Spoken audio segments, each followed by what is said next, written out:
అంటాడు, ప్రభువా ఎవరి దగ్గరికి వెళ్ళి ప్రార్థన చేయమంటున్నావు? సౌలు దగ్గరికా? చాలామందిని చంపాడయ్యా, ఇక్కడ కూడా ఉన్న నీ పిల్లల్ని చంపాలని వచ్చాడయ్యా, అట్లాంటి వాడి దగ్గరికి పొమ్మంటున్నావా ప్రభువా అంటే ఆయన అన్నాడు, అననీయ, రాజుల ఎదుట, చక్రవర్తులు ఎదుట, ఇశ్రాయేలు ఎదుట, అన్ని జనుల ఎదుట, ప్రజల ఎదుట నా నామాన్ని భరించడానికి నేను ఏర్పరచుకున్న సాధనం అతడు. వెళ్ళు, నువ్వు వచ్చి అతని మీద చేతులు ఉంచడం అతడు చూచి ఉన్నాడు. అంటే అర్థం ఏంటో తెలుసా? నేను అతనికి దర్శనంలో చూపించాను, నువ్వు వచ్చి అతని మీద చేతులు పెట్టినట్టు అతడు స్వస్థత పొందినట్టు. పో. బిడ్డలారా, గుర్తుపెట్టుకోండి, ఈరోజు మారని మీ కుటుంబ సభ్యులను గురించి కలత చెందవాకండి, కన్నీరు విడిచి ప్రార్థన చేయండి, కానీ ఆందోళన పడకండి. నా దేవుడు వాళ్ళని దర్శించిన నాడు నీకంటే బలంగా మారతారు, నీకంటే బాగా కనెక్ట్ అవుతారు దేవునికి. నువ్వు కూడా చేయనంత భక్తి వాళ్ళు చేస్తారు. నువ్వు ప్రస్తుతాన్ని చూసి ఆందోళన పడుతున్నావు, కానీ ఫ్యూచర్ని దృష్టిలో పెట్టుకొని ఆయన నడుస్తున్నాడు. ఖచ్చితంగా జరిగిద్ది అది. ఎంతమంది విశ్వసిస్తున్నారు? ఆమేన్. నీ నమ్మిక చొప్పునే జరుగునుగాక. ఆమేన్. అలాగున్న నీ విషయంలో కూడా దేవుడు చేయబోతున్న కార్యాలు నీకు తెలియవు, కానీ ఒకటి మాత్రం నిజం, సోదరుడా సోదరి, నీ భవిష్యత్తును దేవుడు ఎరుగున్నాడు. నువ్వు అడగటం కాదు, ఊహించటం కాదు, వీటన్నిటికంటే ఎక్కువైన కార్యములు నీ ద్వారా, నీ ఎడల, అలాగే నీ ద్వారా ఆయన చేస్తాడు. ఆయన చేయబోతున్నాడు. అది నువ్వు అనుభవిస్తావు, ప్రాక్టికల్గా అనుభవిస్తావు. నువ్వు నమ్ము, మనస్ఫూర్తిగా ఆమేనను. ఆమేన్, అంతే. ఎందుకంటే నువ్వు ఈరోజు మారు మనసు పొంది, రక్షణ పొంది, బాప్తిస్మం పొంది దేవుని బిడ్డవయ్యావు. అసలు ఇవన్నీ కాకముందే ఆయన నీతో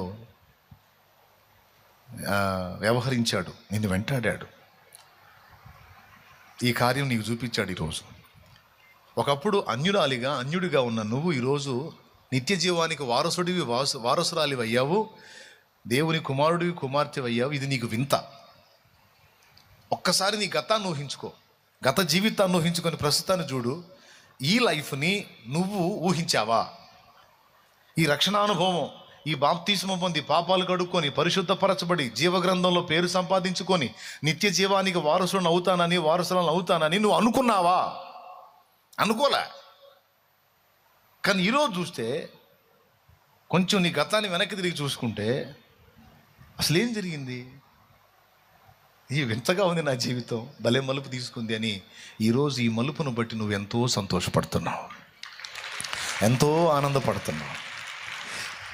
ఒకప్పుడు నువ్వు ఊహలో కూడా ఊహించని ఈ అనుభవం నువ్వు చూసి ఎలాగైతే సంబరపడుతున్నావో, భవిష్యత్తులో నా దేవుడు నీ ఎడల జరిగించబోయే ఆ కార్యాలను చూసి కూడా నువ్వు అంతకంటే ఎక్కువ ఆనందపడతావు.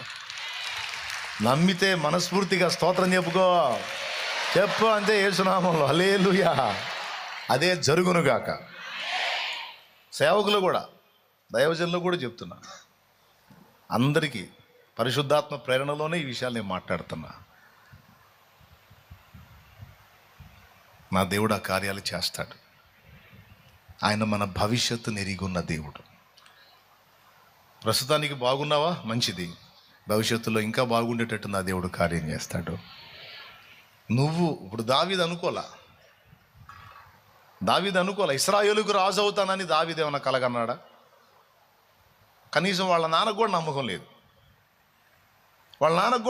యెషయికి నమ్మకం లేకనే మిగిలిన వాళ్ళనేమో సైనికులుగా యుద్ధ విద్యలు నేర్పడానికి పంపించి, దావీదుకి గొర్రెలు కాసే కర్ర చేతికిచ్చి గొర్రెలు గాయరని పంపించాడు. సమూయేలు తైలపు కొమ్ము తీసుకొచ్చి, నీ కొడుకుల్లో ఒకడిని దేవుడు రాజుగా అభిషేకించమని పంపాడయా, నీ కుమారులను నా ముందుకు రప్పించు అన్నప్పుడు దావీదును ఒక్కడిని ఆపి మిగిలిన వాళ్ళందరిని రప్పిస్తాడు.